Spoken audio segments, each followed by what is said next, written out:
বিগত আওয়ামী লীগ সরকারের সমালোচনা করে সিডিপির সম্মানীয় ফেলো ডক্টর দেবপ্রিয় ভট্টাচার্য বলেছেন, বাংলাদেশের দুটি কিডনি, একটি ফিনান্সিয়াল সেক্টর, আরেকটি এনার্জি সেক্টর, দুটোই খেয়ে ফেলেছে তারা।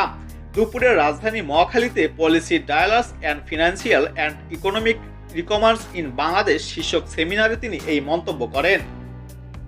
এ সময় দেবপ্রিয় বলেন, মাসোহারা দিয়ে কেন্দ্রীয় ব্যাংকের ভেতরে লোক রাখা হয়েছিল, তারা টাকা ছাপিয়েছে, ভুয়া রিজার্ভ দেখিয়েছে।